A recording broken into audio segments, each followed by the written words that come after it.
एक वक्त था जब मुंबई के पश्चिमी इलाकों में अपने प्रोजेक्ट लॉन्च करने की होड़ बिल्डरों में लगी रहती थी, लेकिन अब वक्त बदल रहा है। नए मास्टर प्लान के बाद ईस्टर्न मुंबई डिस्ट्रिक्ट या ईएमडी अब शहरीकरण का नया केंद्र बनता जा रहा है।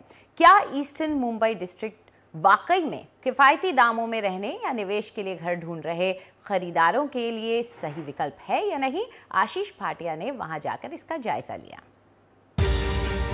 2008 की मंदी से पहले मुंबई के बिल्डर ऊंची आमदनी वाले खरीदारों के पीछे भागते थे, जो शहर के आलीशान पश्चिमी इलाके में रहना पसंद करते थे।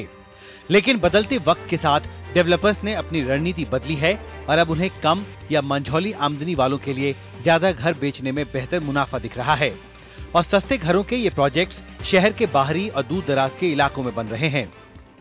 Migration of the industry from Mumbai main. बाहरी इलाकों में ये फैलाव मुंबई का दायरा बढ़ा रहा है। मुंबई से उद्योग पूर्वी मुंबई जाएगा तो मुंबई का बहुत सा इलाका खुल जाएगा। Which will be giving starved land to the Mumbai itself. पूर्वी मुंबई में घर खरीदना पैसे के हिसाब से भी समझदारी का फैसला लगता है। शहर के पश्चिम के प्रॉपर्टी बाजार में तो निवेशकों का बोलबाला है। नतीजन यहाँ के घर आम आदमी की पहुँच से बाहर हैं। इन इलाकों में दबाव कम हुआ तो सरकार की भी सरदर्दी कम होगी और इसलिए वो चाहती है कि बिल्डर पूर्वी मुंबई जिले में प्रोजेक्ट्स बनाएं। फिर हैरानी नहीं कि ईस्टर्न मुंबई डिस्ट्रिक्ट का आजकल मुंबई के प्रॉपर्टी बाजार में बोलबाला है। पूर्वी मुंबई जिले की किफायती बाजार को देखकर पता चलता है कि यहाँ के विकास के कारण अभी से प्रॉपर्टी के दाम बढ़ने लगे हैं। नेरल में 2011 की पहली तिमाही में कीमत 2300 प्रति वर्ग फुट थी, जो 2013 की चौथी तिमाही में 39% बढ़ गई। करजत में 2011 की पहली तिमाही में दाम 3000 प्रति वर्ग फुट से भी कम थे और अब उनमें 26% का उछाल आ चुका है। हाल की एक वित्तीय रिपोर्ट में दावा किया गया है कि तेजी का दौर अभी बस शुरू ही हुआ है। नवी मुंबई और पनवेल में रुझान को देखकर अंदाजा है कि अभी दाम यूं ही बढ़ते रहेंगे और 2017 तक 6000 रुपए प्रति वर्ग फुट, 2020 तक 8000 रुपए प्रति वर्ग फुट, 2025 तक 15000 रुपए प्रति वर्ग फुट और 2030 तक 30,000 रुपए प्रति वर्ग फुट हो जाएंगे, यानी 16 साल में 900% की बढ़त। ये पूरा इलाका सिर्फ रियल एस्टेट के नजरिए से ही नहीं बल्कि देश और महाराष्ट्र के औद्योगिक विकास के नजरिए से भी अहम है।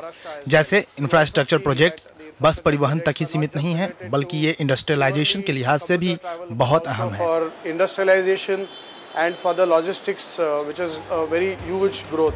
मुंबई के पूर्वी इलाकों में बिल्डरों के जाने की एक वजह ये भी है कि कनेक्टिविटी बढ़ी है और अब उस इलाके तक पहुंचना भी मुश्किल नहीं रहा।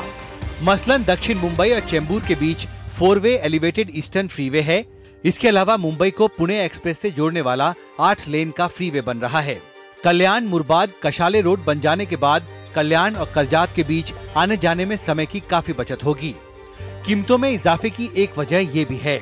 यही नहीं, यहाँ नाहवा सेवा जेएनपीटी पोर्ट से सियूरी तक 8 लेन का ट्रांसपोर्ट हार्बर लिंक भी बन रहा है।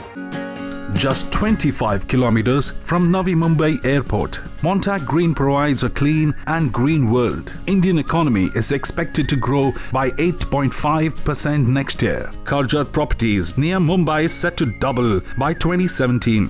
Montague Green provides a profitable investment. 50% of construction already completed. So sip your coffee and see your investment grow. Montague Infra, bringing India to your doorstep.